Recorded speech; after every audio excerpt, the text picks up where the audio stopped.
Good morning. Today is the 23rd day of Tammuz. A few words about this day, which is also the 12th of July.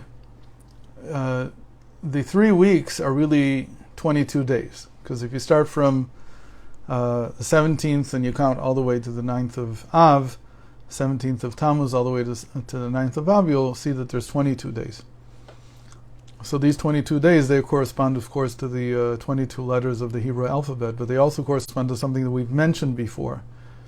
A very important structure of 22 in the Torah is the number of attributes of mercy, of God's attributes of mercy. They in and of themselves are tremendously important because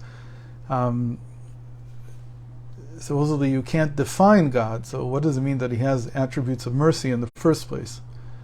And we have 2 sets of attributes of mercy. The first one appears in Parashat Kitisa, right after the sin of the golden calf, and God reveals the first 13 to Moses when he's passing over him.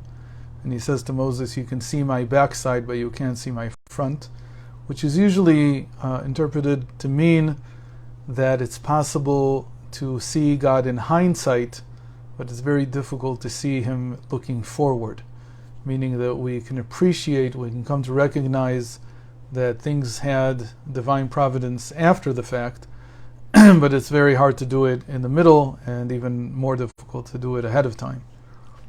So in any case, when He passed over him, He revealed these 13 attributes of mercy. Then in Parashat Shelach, we saw that, we talked about this, that there are another 9, which are really a subset of the 13, but they're written a little bit differently. So together we have 13 and 9. That was the Parashat Shlach was right after the sin of the spies. So they are both attributes of mercy because they were for forgiveness. So 13 plus 9 is 22. But if you look at how the 3 weeks, the 22 days of mourning over the temple, how they are divided, so you'll see that there are 13 days in Tammuz in this month, and 9 more in the month of Av.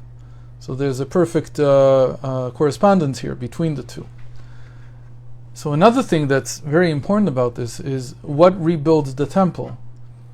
So one way of thinking about this is, what is the center point of these 22 days? Now, normally 22 doesn't have a middle because there's 11 from here and 11 from here. There's not one in the middle. Only odd numbers have a midpoint. But if we follow this structure, 13 days in Tammuz and 9 days in Av, then 13 and 9, of course, do have midpoints. So the midpoint of 13 is 7, right? If I would take 13 coins, the middle coin would be 7. The 7th day since the 17th of Tammuz is today, the 23rd day of Tammuz. Now if I take the 9 days in Av in the next month, so there the middle is going to be the 5th day. And that's going to be the 5th day of Av, because it starts from the 1st of Av till the 9th of Av. So what do the 23rd of Tammuz and the 5th of Av have in common? So the 23rd of Tammuz is the day that Rabbi Moses Cordovero passed away. He was the greatest expositor of Kabbalah before Rabbi Isaac Luria, the Ari. So he passed away today on the 23rd of Tammuz. And the Ari passed away on the 5th of Av. So these are the exact midpoints of the structure of 13 and 9. To show us that this revelation of this wisdom that came out of these 2 great individuals, it is what rebuilds, it is the center point, as it were, the revelation of the essence of what rebuilds the temple. So that was just a little bit about the 23rd of Tammuz. Today is a center point in the development of Kabbalah, the passing of Rabbi Moses Cordovero. In today's reading, we have something that is also about healing, very much about healing our wounds, our afflictions, everything that has to do with that. And it's this very special verse, and now I'm going to share the screen with you. A screen, not the screen, but A screen. And I hope you can see this. There's 3 verses here. I wrote down the source and the verse in Hebrew, and the verse and the translation. So there's something called the Masorah. The Masorah is a collection of observations about the text of the Bible. It starts from Bereshit bara Elokim tashamayim v'haaretz, from the first verse, and ends Mi b'chol asher amo v'yal, and ends with Chronicles, the end of Chronicles, 2nd Chronicles. And these observations are, most of them, mathematical. What do we mean by mathematical? Different phenomena, how many times they appear. So one of the most interesting observations that the Masorah has is regarding verses that begin with a nun and end with a nun. Verses that begin with the letter nun, this letter here, and that they end with the letter nun. And we have such a verse in our reading today, the 4th reading of Matot-Massei. As we mentioned once, when there are 2 parshas that are connected, the transition between the 2, the connection will always be in the 4th reading. So that's what happens today. So in the first part of the 4th reading, we have this verse, and it reads, Nachnu na'avor chalutzim lifnei avaya, eretz Knan v'itanu achuzat nachalatenu me'ever le'Yarden. We ourselves, the tribes of Reuben and Gad, say, we ourselves will cross over as shock troops. I don't know why they called it that, but as the scouts, as the first ones into battle, at the instance of God, into the land of Canaan. And we shall keep our hereditary holding across the Jordan. Remember, we talked about this yesterday, that they found their inheritance in the land already on the eastern side of the Jordan. And now they're promising Moses that they will keep their promise, and they will be the first ones to cross. They will be the first ones into battle if there's any battles. They will be the volunteers ahead of the entire camp. So this verse begins and ends with a nun. The Masorah says there are altogether 11 such verses in the entire Bible. This is you have to really love the Bible to find these phenomena, to recognize this. We'll say in a moment what is the significance of this. But of these 11, only 3 are in the Pentateuch. Only 3 are in the Chumash. What are the 3 in the Chumash? When a person has a scaly affection or affliction, it shall be reported to the priest. That's in Leviticus 13:9. Our verse in Numbers 32:32. And in Deuteronomy 18:15, a very, very important verse, where Moses says, I don't know how to get this off. Here it is. Navim irkirbecha me'achecha kamoni yakim lecha avaya elokecha elav tishmaun. From among your own people, your God Avaya will raise up for you a prophet like myself. That is whom you shall heed. What are these 3 verses talking about, and why are they so important that the Masorah would notice them? First of all, it's interesting. The verses begin and end with nun. So the first thing to notice is that when you start with a nun and you end with a nun, there are 2 different letters, because the nun has 2 variations. It has the variation when it's at the beginning of a word, and the variation when it's at the end of the word. In the Talmud, these 2 nuns have a name, because the Talmud gives all the letters a name, apart from their name. They have a name, and they give it connotations that has to do with the meaning of the name of the letter. So by nun, the Talmud says, Ne'eman Pashut, Ne'eman Kafuf. I said it in the wrong order, Ne'eman Kafuf, Ne'eman Pashut, which means a confidant who is bent over, a confidant who is straight. And who are they talking about? Who is called God's confidant? Ne'eman bechol beiti ne'emanhu. In my entire household, he is my confidant. He is the one I trust. That's Moses.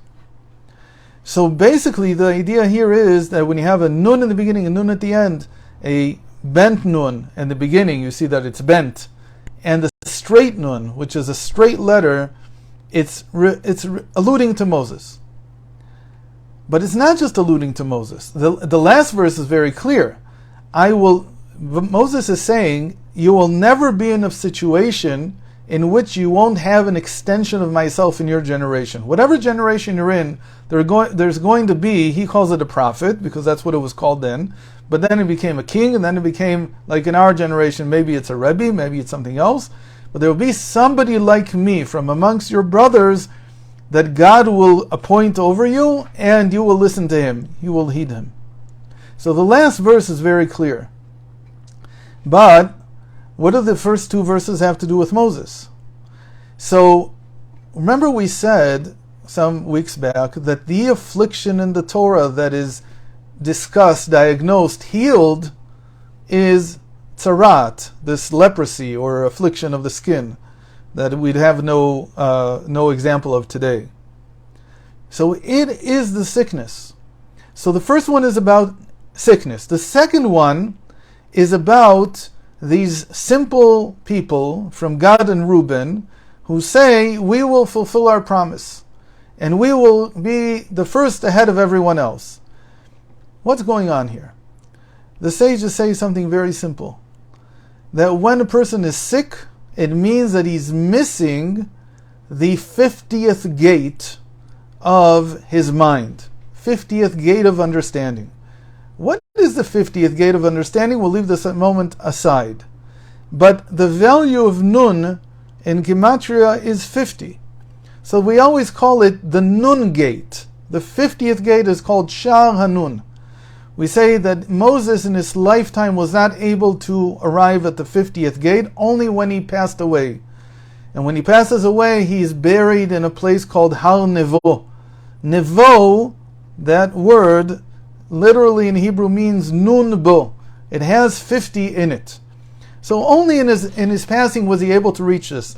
But these verses, what they're saying is that he's transitioning from being afflicted, that's the tzarat, that's the first verse here, then by being completely committed, that's what these simple Jews were. They were completely committed to Moses. They said, we're going to make a vow to you, and we're going to cross the Jordan before everyone else and get into battle before anyone else, self-sacrifice.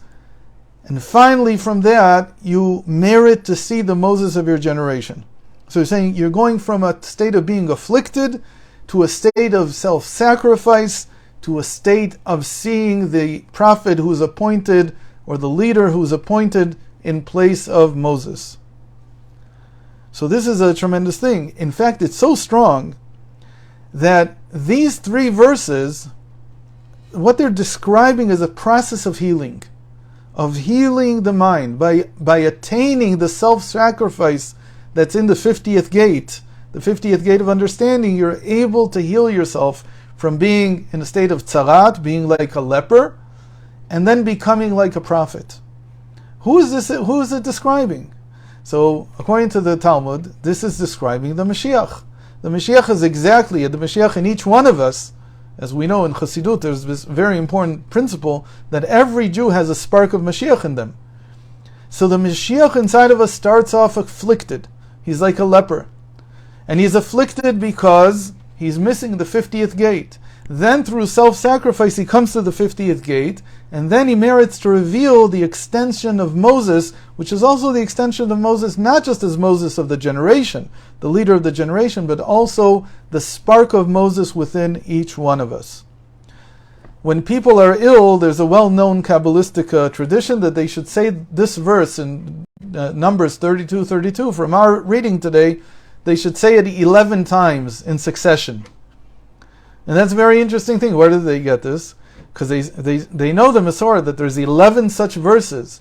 And each one of these verses is related to the 50th gate. And we said that when you're ill, why is it that when you're ill you don't have the 50th gate? Because the word machala, the word itself equals 49. And so there's an understanding that you're missing the 50th gate. Because it's equal to 49, you need something more. And so you say the middle verse 11 times. Again, this whole idea, 11 also, by the way, is the crown, is also the state of being in self-sacrifice. There's an interesting thing, there's a lot more to talk about this, tons to talk about it. If you have time, look at these 3 verses and count how many nuns altogether there are. And you'll see a wonderful thing. And if anybody knows, they can give the answer tomorrow and how it's related to everything we talked about. So, well, you know what, I'll say it because I'm sure that not everybody's going to count. So there's 14 nuns altogether, 6 the beginning and end of each verse, none in the first verse, 7 more in the second verse, our verse, and 1 more in the third, altogether 14. 14 is the value of Chabad, but that's not what we're interested in. 14 is the ordinal number of Nun. Nun is the 14th letter in the alphabet. So that's a case of what we call self-reference. But it's also in the name, it's also the value of David. That this is all hinting at the coming out of the messianic spark out of each and every one of us. And it all has to do with these simple Jews, Reuben and Gad, that were completely committed to Moses to such a level that they said, we will meet the land of Israel with self-sacrifice, even though we found our inheritance. And there's a lot more to be said about it, but that's the general idea. Thank you very much for joining. And from time to time, you get stuff like this from me. So.